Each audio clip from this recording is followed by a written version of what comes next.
नमस्कार। आज के कार्यक्रम में आप सभी का स्वागत है। मैं हूं पूर्णिमा शर्मा और आज के इस कार्यक्रम में हम चर्चा करेंगे बिहार विधानसभा चुनावों पर।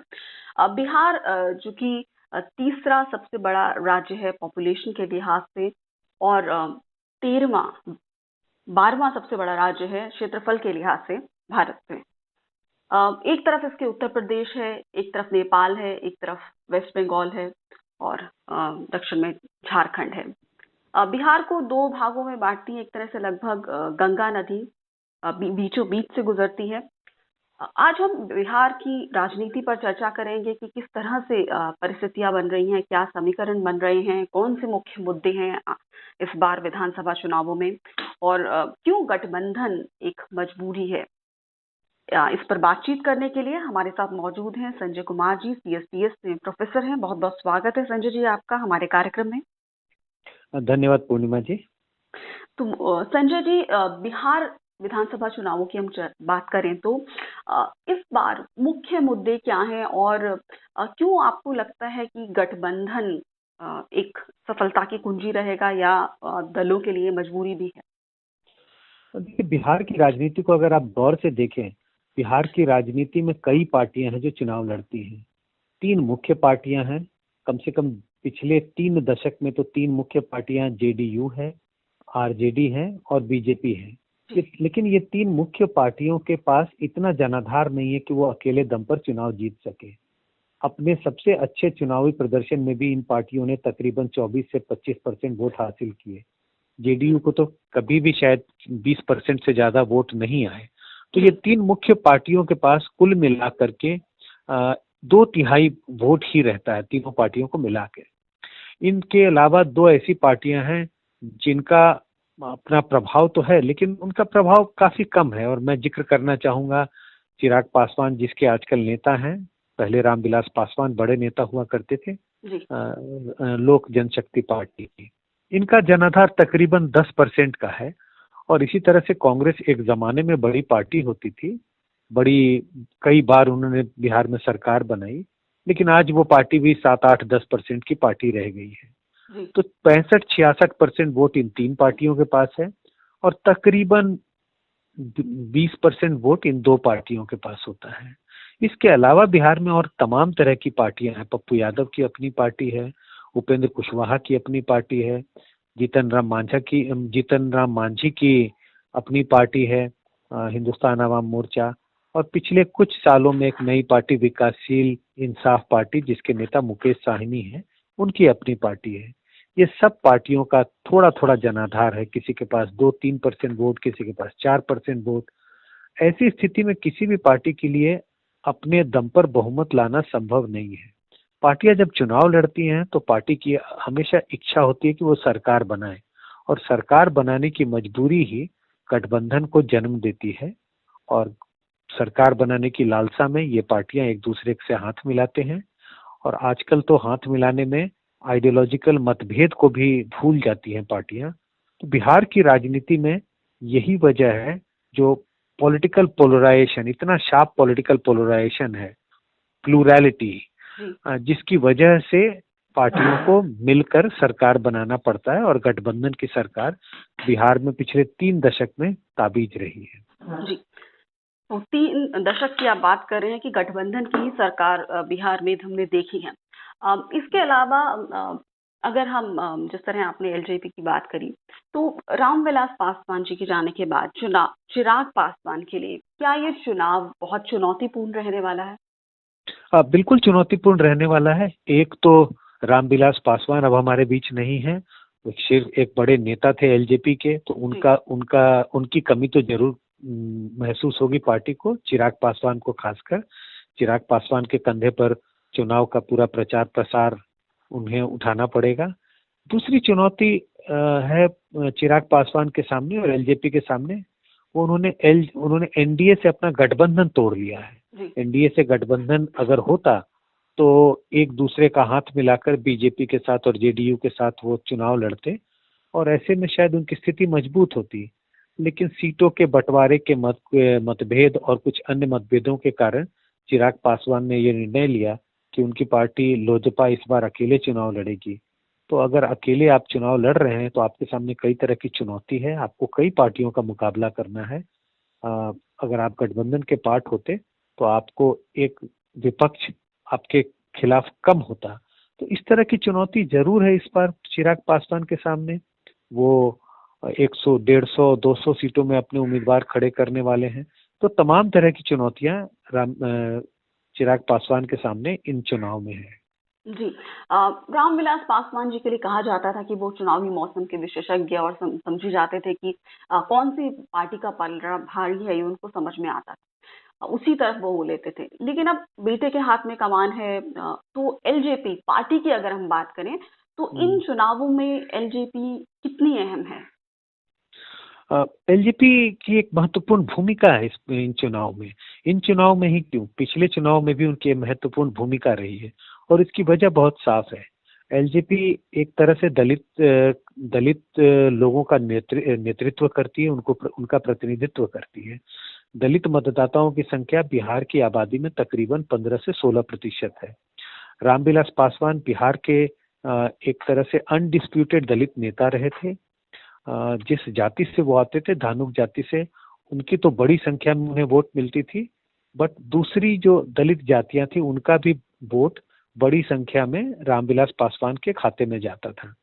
तो पूरी राजनीति और जितनी जो बड़ी पार्टियां जिनका हमने पहले जिक्र किया, बीजेपी हो, आरजेडी हो या जेडीयू हो और जो दूसरी पार्टियां हैं, किसी भी पार्टी के पास कोई बड़ा दलित चेहरा नहीं है और हर पार्टी चाहती है कि दलित वोट उनके पाले में आए, क्योंकि ये बड़ी संख्या में है, 15% है।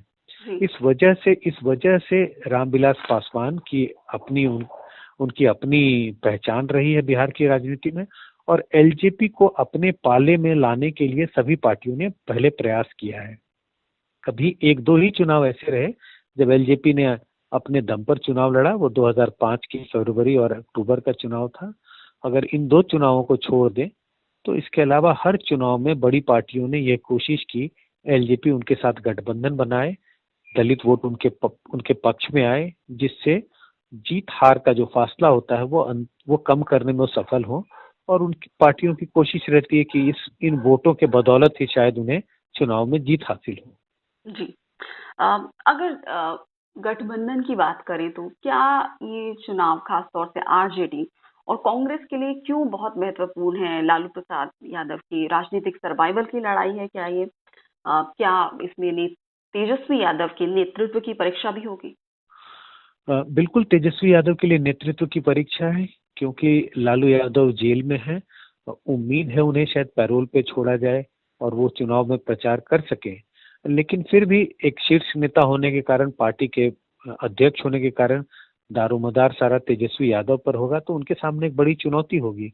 और चुनौती बड़ी इसी वजह से है, अगर आप पिछले 3 दशक को देखें तो पहले 15 साल तो आरजेडी का शासन रहा। लालू यादव और राबड़ी देवी दोनों ने मिलकर मुख्यमंत्री के कुर्सी का कमान संभाला, लेकिन पिछले 15 साल से आरजेडी सत्ता से बाहर है। लोकसभा में भी उनकी कोई सीटें नहीं है और अगर आरजेडी इन चुनाव में अच्छा नहीं करती, और अच्छा करने का अर्थ ये है अगर वो ये चुनाव नहीं जीत पाती तो अगले 5 साल तक आरजेडी फिर सत्ता से बाहर रहेगी। 20 साल अगर कोई पार्टी सत्ता से लगातार बाहर रहे, लोकसभा में कोई दावेदारी ना हो, तो ऐसी स्थिति में पार्टी के लिए बहुत चुनौतीपूर्ण समय होता है। उनके लिए ये मुश्किल हो जाता है कि पार्टी के वर्करों का मनोबल बनाए रखें। पार्टी के वर्कर्स पार्टी को छोड़ने लगते हैं, नेता पार्टी को छोड़कर दूसरी पार्टियों में जाने लगते हैं। तो इस तरह से 2020 का चुनाव इन वजहों से आरजेडी के लिए बहुत महत्वपूर्ण है। उन्हें कोशिश करनी होगी कि हर हाल में ये चुनाव जीतें। अगर चुनाव न भी जीत पाए तो अपनी जो संख्या है विधानसभा में इतनी रखें कि एक मजबूत विपक्ष के रूप में उभर कर आए। जी। इन चुनावों में आपको क्या लगता है कि बीजेपी का गेम प्लान क्या है? क्या चुनावों के बाद नीतीश कुमार की जगह बीजेपी कहीं अपना मुख्यमंत्री बनाने की तैयारी कर रही है? क्यों ऐसा परसेप्शन बन रहा है कि चिराग पासवान के पीछे बीजेपी है? देखिए, परसेप्शन इस वजह से बन रहा है कि अगर आप देखें एनडीए, तो एनडीए के गठबंधन में तीनों पार्टियां एक साथ हैं थी। जेडीयू, एलजेपी और बीजेपी। अगर इस गठबंधन में चिराग पासवान ने अपने आप को बाहर कर लिया इस गठबंधन से, और वो लगातार एक पार्टी पर अटैक कर रहे हैं जो है जेडीयू और बीजेपी, और उन्होंने बार बार इस बात का प्रचार किया है कि वो बीजेपी के साथ हैं, बीजेपी का विरोध नहीं कर रहे, लेकिन वो जेडीयू का विरोध करेंगे। तो परसेप्शन बनने की वजह यह है कि बीजेपी की तरफ से कोई वक्तव्य नहीं आया। ये जरूर है, बीजेपी के शीर्ष नेताओं ने सबसे पहले इस बात की घोषणा की कि एनडीए के मुख्यमंत्री पद का चेहरा नीतीश कुमार ही होंगे, लेकिन जब चिराग पासवान ने फ्रंटल अटैक किया नीतीश कुमार पर, और नीतीश कुमार को बीजेपी अपने मुख्यमंत्री के पद के रूप में पेश कर रही है, एनडीए के मुख्यमंत्री के रूप में पेश कर रही है, फिर भी बीजेपी ने उनका बचाव नहीं किया, फिर भी बीजेपी ने कोई स्टेटमेंट नहीं दिया। इन घटनाओं को देखते हुए, जो कुछ चलता रहा बिहार की राजनीति में पिछले 2-3 महीनों में, इन चीजों को देखते हुए ये एक परसेप्शन बनने लगा है कि कहीं इन घटनाओं के पीछे बीजेपी का हाथ तो नहीं है। लेकिन ऑफिशियल तौर पे बीजेपी ने कहीं ये नहीं कहा कि वो चाहते हैं कि नीतीश कुमार मुख्यमंत्री ना बने और वो चाहेंगे कि बीजेपी का कोई उम्मीदवार मुख्यमंत्री बने। ऑफिशियल तौर पर बीजेपी के सारे बड़े नेताओं ने, जिसमें प्रधानमंत्री नरेंद्र मोदी भी शामिल है, अमित शाह ने भी और जेपी नड्डा जी ने भी, सब ने कम से कम एक बार इस बात की घोषणा जरूर की है कि एनडीए के मुख्यमंत्री पद का चेहरा तो नीतीश कुमार ही है, और एनडीए नीतीश कुमार के छत्र छाया में ही, उनके ही लीडरशिप में चुनाव लड़ रहा है। तो एक और ऐसा लगता है कई बार कि कथनी और करनी में कहीं कोई फर्क तो नहीं है। कह तो रही है बीजेपी कि हम चुनाव नीतीश कुमार के छत्र छाया में कर रहे हैं, उनके लीडरशिप में कर रहे हैं, लेकिन जब उन पर एक अटैक करती है पार्टी, और वो पार्टी जो कहती है बीजेपी के साथ उनका तालमेल है, और तो ऐसी स्थिति में जब बीजेपी बचाव के लिए नहीं आती, तब लोगों के दिमाग में ये एक भ्रांति बनने लगती है और एक धारणा बनने लगती है कि कहीं कुछ दूसरा खेल तो नहीं चल रहा। जी। क्या ऐसा लगता है कि या इस बात से क्या इनकार किया जा सकता है या नहीं कि चुनावों के बाद नीतीश को केंद्र में मंत्री बनाकर बीजेपी अपना कोई मुख्यमंत्री राज्य में बनाए, अगर स्थितियां फेवर में आती हैं तो? ये राजनीति में किसी संभावना से इनकार नहीं किया जा सकता, लेकिन क्या ये ऐसी संभावना है जो नीतीश कुमार के लिए एक्सेप्टेबल होगा? मुझे लगता नहीं है कि नीतीश कुमार के लिए एक्सेप्टेबल होगा, जो 15 साल बिहार में मुख्यमंत्री रहे हैं। ऐसी स्थिति, पहली बात तो ये, ऐसी स्थिति तभी पैदा होगी जब जेडीयू की सीटें बहुत कम हो जाए विधानसभा में, और बीजेपी की सीटें जेडीयू की सीटों की तुलना में कहीं ज्यादा हो। अगर ऐसी स्थिति बनेगी तभी कुछ हलचल होगा। अगर जेडीयू और बीजेपी ने लगभग एक जैसी सीटें जीती, लगभग बराबर बराबर, या जेडीयू के कुछ सीटें कम भी हुई, तो इस तरह की हलचल होने की संभावना कम है। ऐसी हलचल तभी होगी जब जेडीयू का प्रदर्शन खराब होगा और बीजेपी एक अच्छा प्रदर्शन करेगी। ऐसी स्थिति में ये सब स्थितियां पैदा हो सकती हैं, और जिस बात का आपने जिक्र किया, हो सकता है बीजेपी इस तरह के ऑफर लेकर के नीतीश कुमार के सामने आए और ये प्रपोजल रखे, ये प्रस्ताव रखे कि मुख्यमंत्री बीजेपी का होना चाहिए, क्योंकि बीजेपी का प्रदर्शन जेडीयू के प्रदर्शन से अच्छा रहा है। लेकिन ये सब संभावनाएं तभी होंगी जब जेडीयू का प्रदर्शन खराब हो इन चुनावों में। जी। इसके अलावा नीतीश कुमार के तीनों टर्म की अगर परफॉर्मेंस को हम देखें, पहले 2 टर्म के मुकाबले जो ये तीसरा टर्म है, क्या इसके बाद नीतीश का जनाधार बढ़ा है या घटा है? नहीं, अगर मुझे तो स्पष्ट तौर पे दिखाई पड़ता है कि 3 बार मुख्यमंत्री रहने के बाद ये जो तीसरा टर्म हुआ है चीफ मुख्यमंत्री का, इसके बाद जनाधार बढ़ा नहीं है। किसी भी तरह से मुझे इस बात का संकेत नहीं मिलता कि जेडीयू बीजेपी का जनाधार बढ़ा है। ये मुख्यमंत्री के रूप में जब उनका दूसरा कार्यकाल था, उस समय बल्कि पहले कार्यकाल में उन्होंने सब बहुत अच्छा काम किया था। और जब मैं कह रहा हूँ बहुत अच्छा काम किया, मैं ये जनता के नजरिए से कह रहा हूँ, जो हम लोगों ने आंकड़े उस समय इकट्ठा किए थे, तो उस समय ऐसा दिखाई पड़ता था कि बहुत बहुत ज्यादा समर्थन था लोगों के बीच में, लोगों का नीतीश कुमार द्वारा किए गए कामों का। लेकिन पिछले 5 साल में उनमें, लोगों में जो नीतीश कुमार के लिए उत्साह है, उसकी कमी दिखाई पड़ती है। तो मुझे इस बात के कोई संकेत नहीं दिखाई पड़ते कि जेडीयू का जनाधार और बीजेपी का जनाधार पिछले 5 सालों में बढ़ा है। जी।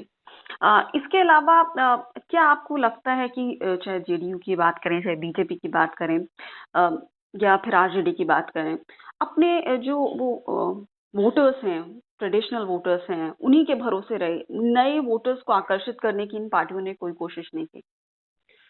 देखिए, नए वोटर को आकर्षित करने की इन पार्टियों ने कोशिश जरूर की, लेकिन आकर्षित कर नहीं पाए। जी। और नहीं करने की वजह से ही उन्हें कोलिशन और अलायंस बनाने पड़े। हर पार्टी, किसी भी अगर हम पार्टी का जिक्र कर लें, सभी पार्टियों के कोर सपोर्टर्स हैं, और पार्टी ने बहुत पुरजोर कोशिश की कि वो कोर सपोर्टर से बाहर जाकर दूसरे समुदाय के वोटरों को अपनी ओर खींच सके। लेकिन पिछले 15, 20, 30 सालों में पार्टियां इसमें विफल रही हैं, और यही विफलता है, इसी विफलता की वजह से पार्टियों ने गठबंधन किया।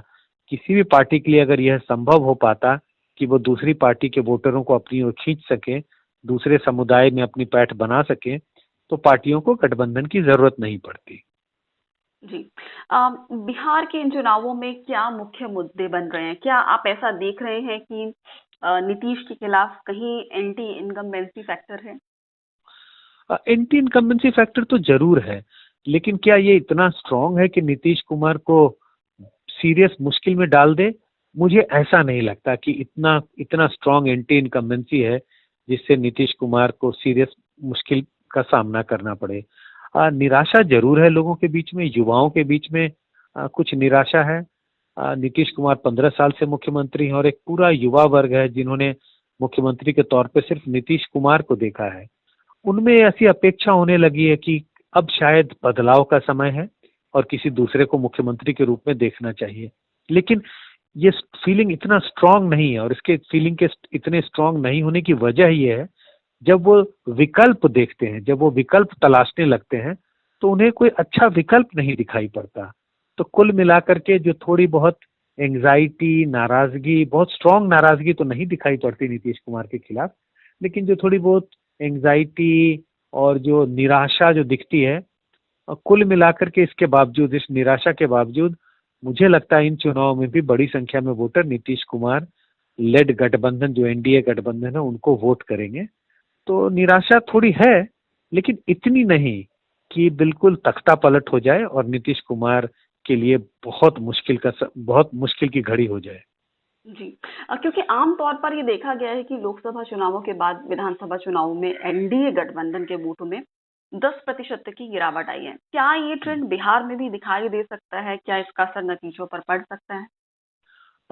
ये सिर्फ एनडीए की ही बात नहीं है। जी। जब भी लोकसभा और विधानसभा चुनाव की आप तुलना करेंगे, तो हमेशा लोकसभा के चुनाव में बड़ी पार्टियों, नेशनल पार्टीज को ज्यादा वोट मिलता है, और वही पार्टी जब विधानसभा चुनाव लड़ती है, और विधानसभा और लोकसभा के चुनाव में कुछ फासला होता है, जब मैं फासले की बात कर रहा हूँ, मैं महीनों के अंतराल की बात कर रहा हूँ। तो अगर विधानसभा के चुनाव 6 महीने के बाद अगर होते हैं, तो विधानसभा के चुनाव में तमाम छोटी छोटी पार्टियां होती हैं जो चुनाव लड़ती हैं। मुद्दे थोड़े अलग होते हैं, राष्ट्रीय मुद्दे उतने हावी नहीं होते, क्षेत्रीय मुद्दे ज्यादा हावी हो जाते हैं। ऐसी स्थिति में नेशनल पार्टीज का वोट शेयर हमेशा गिरता है। ये सिर्फ पिछले 2-3 लोकसभा चुनाव की बात नहीं है।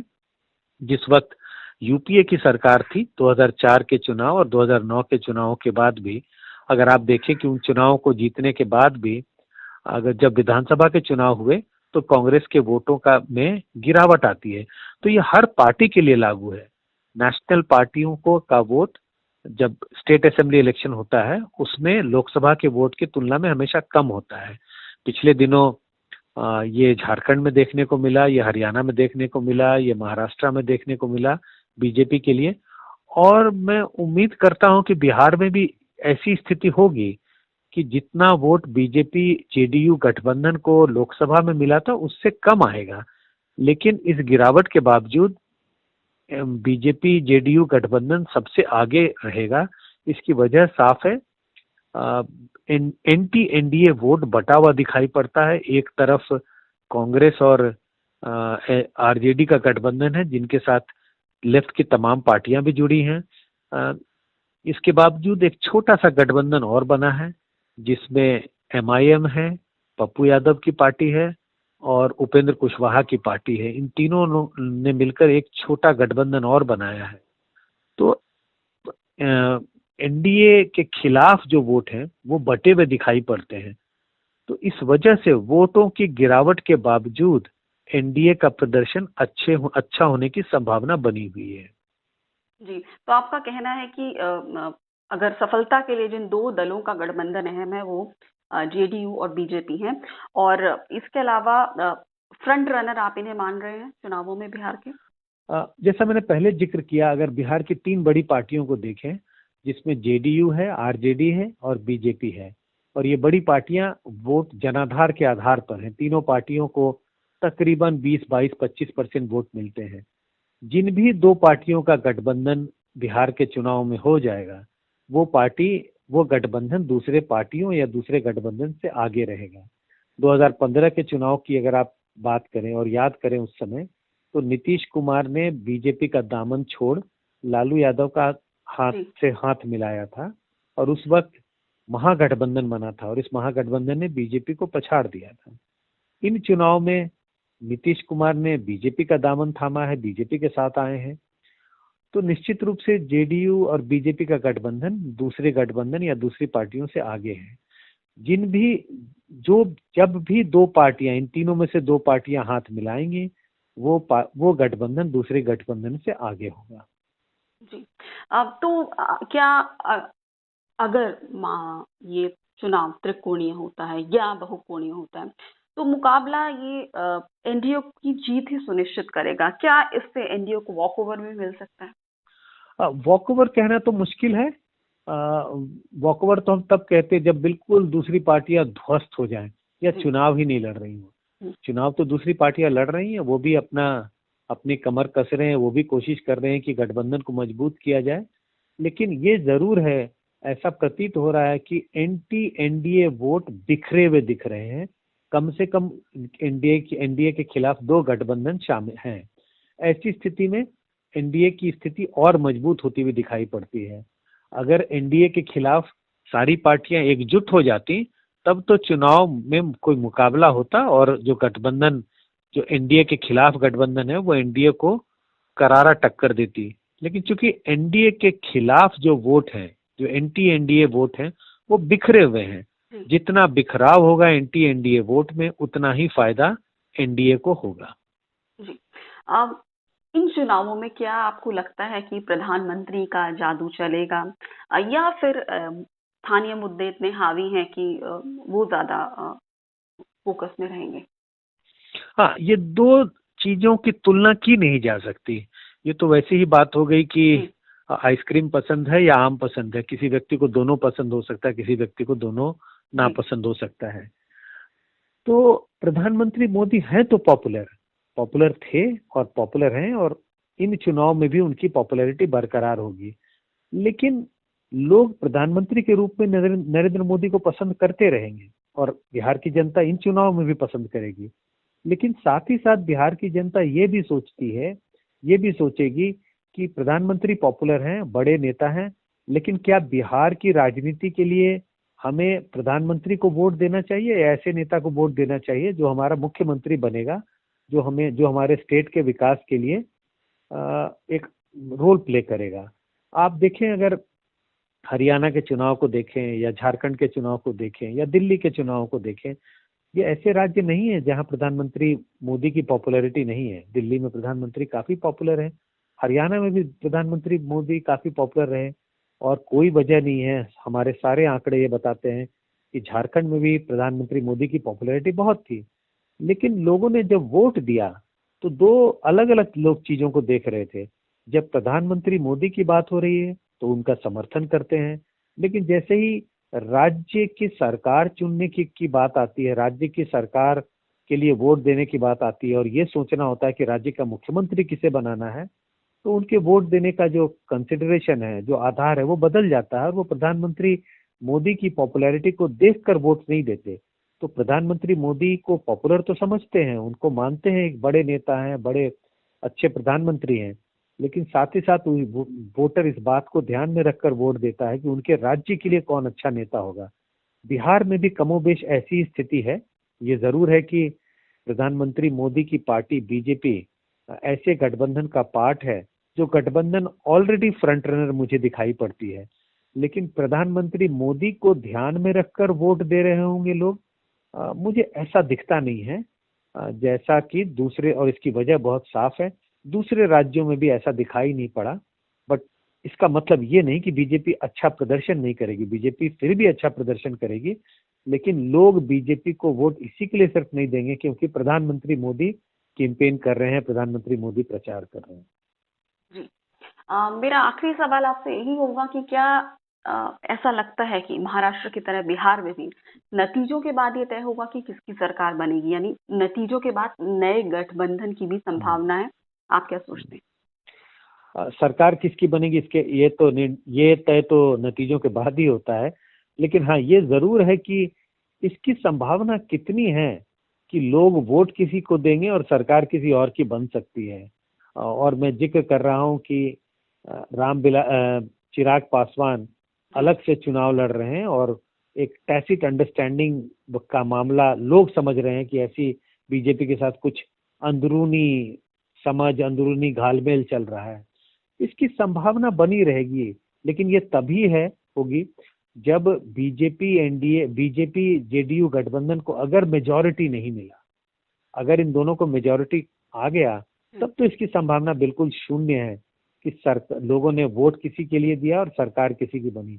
लेकिन अगर ऐसी स्थिति पैदा होती है कि जो प्रेजेंट एनडीए है बिहार में, जिसमें की पार्टी और बीजेपी शामिल है, अगर दोनों पार्टियों के गठबंधन को मेजॉरिटी नहीं मिला, ऐसी स्थिति में उलटफेर होने की गुंजाइश है। और ये हो सकता है कि गठबंधनों में फेरबदल हो। प्री पोल अलायंस जो रहा था, वो पोस्ट पोल, जब इलेक्शन चुनाव के बाद पार्टियां एक पाले को छोड़ के दूसरी पार्टी के साथ गठबंधन बना लें, और ये सिर्फ और सिर्फ सरकार बनाने के मकसद से। तो इसकी गुंजाइश है, इसकी गुंजाइश बनी रहेगी।